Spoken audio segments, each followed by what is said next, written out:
General Beton Calcestruzzi, a fianco di chi costruisce e lavora in qualità. General Beton è presente in tutto il Veneto, Friuli, Venezia Giulia e all'estero.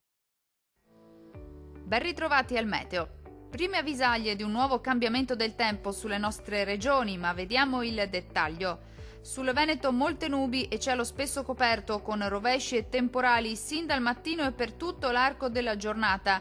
Inizialmente solo sui settori montuosi, col passare delle ore, localmente anche fin verso le aree pianeggianti limitrofe e anche forti in nottata. Temperature in calo con minime tra 16 e 20 gradi, massime comprese invece tra 20 e 26 gradi circa. Spostiamoci ora a vedere che tempo farà sul Friuli Venezia Giulia.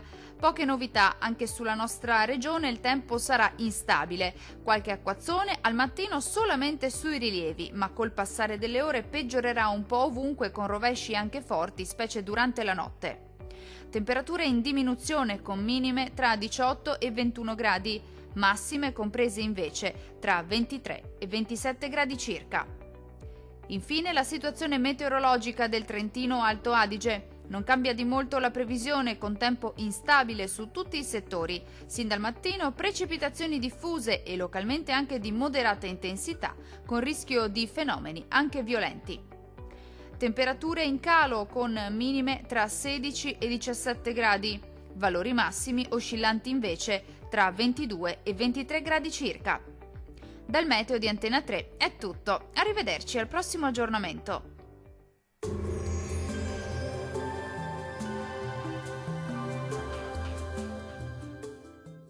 General Beton Calcestruzzi, a fianco di chi costruisce e lavora in qualità. General Beton è presente in tutto il Veneto, Friuli, Venezia Giulia e all'estero.